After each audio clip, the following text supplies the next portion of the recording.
الجنة. السلام عليكم ورحمة الله وبركاته. الحمد لله الذي أرسل رسوله بالهدى ودين الحق ليظهره على الدين كله وكفى بالله شهيدا. أشهد أن لا إله إلا الله وحده لا شريك له وأشهد أن محمدا عبده ورسوله الذي لا نبي بعده. Apa Bapak dan Ibu sekalian yang dimuliakan oleh Allah Subhanahu wa taala, alhamdulillah, puji dan syukur marilah kita panjatkan kehadirat Allah Taala atas nikmat karunia dan nikmat yang tiada terkira. Dan nikmat yang terbesar yang Allah anugerahkan kepada kita adalah nikmat iman. Yang iman itu ada di sanubari kita masing-masing, kemudian memotivasi kita semua untuk beramal saleh, melakukan kebaikan dan beribadah semata mengharapkan ridha Allah Subhanahu wa taala. Iman yang sama di sanubari kita itu pun pula menahan diri kita, mengekang diri kita dari perbuatan dosa serta maksiat. Oleh karena itu, dari syukur kita kepada Allah Subhanahu wa taala yang paling harus selalu kita lakukan adalah syukur atas nikmat iman ini. Dan salah satu bentuk syukur atas nikmat iman ini adalah thalabul ilmi. Thalabul ilmi ini adalah bagian daripada bersyukur atas nikmat iman. Kita tahu bahwa orang beriman baik di sisi Allah, derajatnya terhormat di sisi Allah. Dan yang beriman kemudian berilmu jauh lebih tinggi lagi di sisi Allah Subhanahu wa taala. Ya fa'illahu alladziina aamanu minkum walladziina utul ilma darajat. Yang beriman dan berilmu derajatnya akan lebih tinggi. Dalam ayat yang lain Allah menyampaikan ayat dalam bentuk istifham inkari atau pertanyaan retoris, hal yastawil ladzina ya'lamuna wal ladzina la ya'lamun.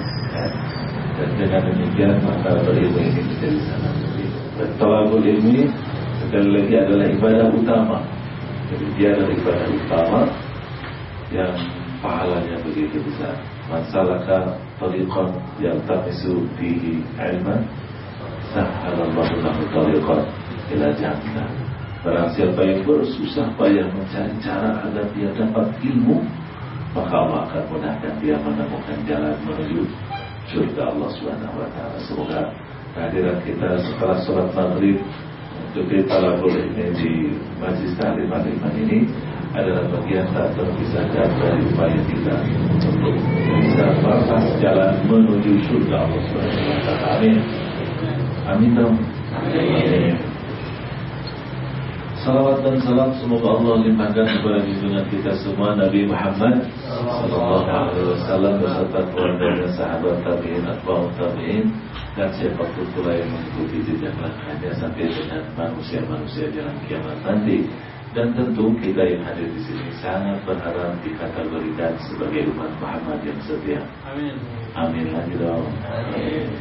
Amin aja susah. Selanjutnya saya dikasih waktu berapa jam? Sampai jam 9 atau jam 10 maunya kita kasih bicara. Apa banget? Nanti ada kesusahan 1 jam. 1 jam ya? Setengah 8, setengah 9. Setengah 8, 1 jam ya? Pengertian panitia ya. Biasanya nggak kecapean bicara karena ini baru nyampe dari Subang ya. Sebelumnya ada long journey dari Jumat subuh, Bandung, Garut, Tasik, Subang, Ragunan. Wah, panjang sekali perjalanannya. Tema yang diminta kepada saya adalah tentang keluarga dakwah. Kita sangat memahami bahwa dakwah itu adalah sebuah aktivitas yang wajib kolektif. Yang namanya dakwah itu aktivitasnya yang harus bersifat kolektif. Di beberapa ayat tentang dakwah memang disampaikan secara kolektif. Walaupun ada 1-2 ayat yang mufrad yang tidak kolektif. Misalnya, "Wal takum minkum ummatun yad'una ila khair. Dalam jadi sekelompok, sebuah komunitas ummah, yang ummah itu yad'una minkum sih betul, tapi itu ummah itu adalah komunitas, ya. Yad'una ila khair wa ya'muruna bil ma'ruf. Atau di surat yang paling populer, di surat Yusuf misalnya, yang barusan surat Ali Imran 104, atau di surat saya bilang tadi surat Yusuf, ya, surat ke-12, surat 12 ayat 108, ya. Qul hadhihi sabili ad'u ila Allahi ala basiratin ana wa man ittaba'an. Jadi ana wa man ittaba'an ad'u ila Allahi ala basirah. Bahwa aku dan para pengikutku, aku dan para sahabat berdakwah kepada Allah Subhanahu wa taala ala basirah, di atas manhaj yang benar. Atau dalam bentuk perintah secara langsung, instruksi yang secara directly langsung kepada orang mukmin. Ud'u ila sabili rabbika bil hikmah. Berdakwahlah kalian, berdakwahlah kalian. Sehingga dia menjadi tidak kegiatan fardi, kegiatan individu, tetapi dia menjadi kegiatan yang bersifat kolektif. Memang ada dalam bentuk mufrad, tetapi bentuk mufrad ini pun juga karena sebelumnya ada isim mausul. Ada isim mausul, dan isim mausul itu dalam teori bahasa Arab itu menunjukkan tentang umum juga, ya, tentang umum juga, ya, yaitu waman ahsana qaulan mimman da'a ila Allah, itu mufrad. Tetapi sebelumnya ada isim mausul dan itu menunjukkan umum. Berarti dalam demikian di ayat itu sendiri pun juga perintahnya tetap dalam perintah jama', dalam perintah kolektif. Oleh karena itu, ketika kita berbicara tentang dakwah, maka dia sesungguhnya adalah upaya membangun community, upaya membangun komunitas. Jadi sekarang ribut misalnya tentang apa yang disebut dengan community development, ya, Komdev. Itu sesungguhnya kalau itu ada di tangan para doa, di tangan para dai, itu menjadi aktivitas dakwah yang luar biasa. Karena pada prinsipnya mereka komunitas. Sehingga para ulama dakwah ketika berbicara tentang aktivitas dakwah, objeknya itu adalah afrad, kemudian berikutnya adalah usrah, keluarga, berikutnya adalah mujtama', berikutnya adalah hukumah, berikutnya adalah daulah, ya, umat dan rakyatnya, berikutnya adalah khilafah. Dan itu tentu adalah sebuah upaya sekali lagi membangun komunitas, ya.